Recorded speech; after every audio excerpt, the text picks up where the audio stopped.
speak.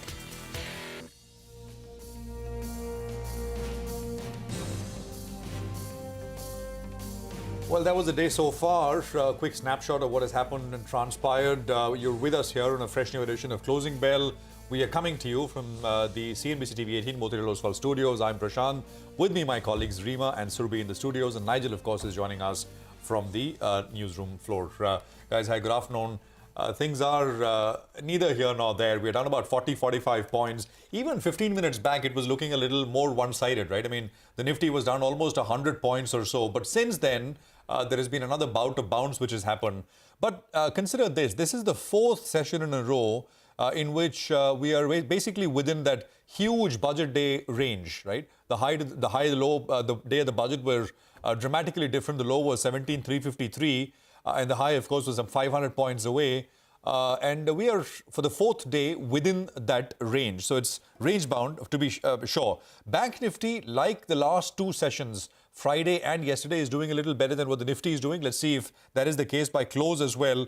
And I think the immediate resistance for both the Nifty Bank and the Nifty itself is the 20-day moving averages. For the Nifty Bank, that comes in, I think, at about 41,700 something. And for the Nifty, that's at about closer to 17,900, which is about 200 points away on the Nifty as well. So that's the immediate resistance, well advertised. We've been talking about that. Autos, FMCG, metals are the top losers, and real estate is the sole gainer. So it's more red than green, and that shows up in the market breadth as well.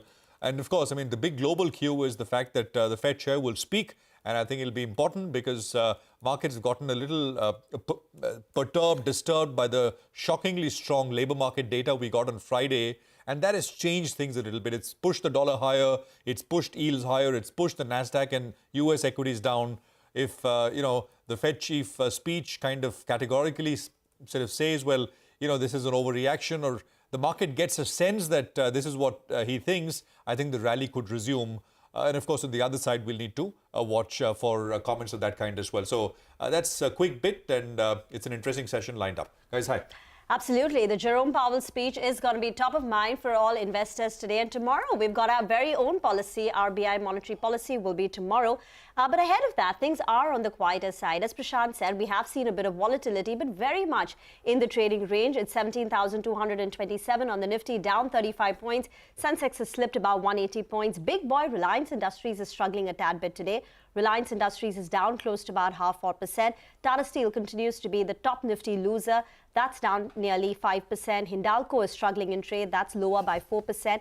And some of the Adani Group stocks have now given up their gains. So pull up something like Adani Ports. Adani Ports was significantly higher in the afternoon around 11 o'clock. But since then, Adani Ports has trimmed some of its gains and now is only up 1.5%. There you have Adani Ports. Let's get that up for you on your screen. It slipped nearly 8% from the day's high. Adani Enterprises, on the flip side, continues to go strong. Well, hi guys. Absolutely. He's speaking at the Economic Club of Washington, I think. Yes. Yeah, I was looking at that as well.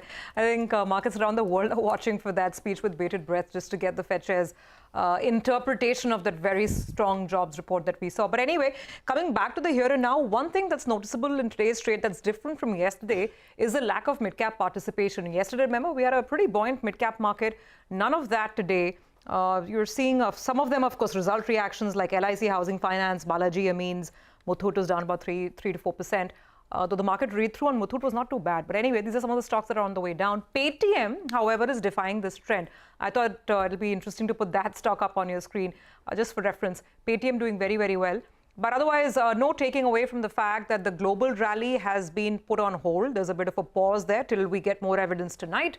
And as a result, metals have been selling off big time. And then anyway, Nigel, I mean, metals had a double whammy of sorts, right? With Novelis and Tata Steel saying what they did in the third quarter. And to top it off, all the Fed concerns and the higher yields, metals basically leading the market down today. Well, that's right. Metal started off on the back foot, and Tata Steel's commentary to us at around noon today, that's what led the stock to the low point of the day. So we'll get you tidbits into that conversation. But first up, a word on the index. Earlier today, the call was, in case you get a green opening, then don't buy into it. And that's precisely the way it's played out, because as we speak as well, we're down 50, 60 points odd. On the option side, 17,800 calls, 17,700 calls. Just take a look at the big open interest built up out there. Aggressive writing is what we're seeing at both the two strikes. So at higher levels, we're expecting some selling. However, what's giving you some bit of hope is that there is some put writing as well. 17,700 put, that's giving a glimpse of hope to the put writers. The premium out there is around 70 rupees odd. So those writers, they're looking to defend that level of around 17,600 odd. So that's where the support level comes in at. However, just going by the technical levels, the 20 DMA as well comes in closer to around 17,850 to 17,900. You'll require a bigger effort to get past that level. For the time being, it appears positioning is such that we don't get past that. If we can get past that and trade above that, then we are bracing for a big short covering bounce. Rima? Okay, now let's tell our viewers what we've lined up on the show today. First up, we'll put the focus on the Adani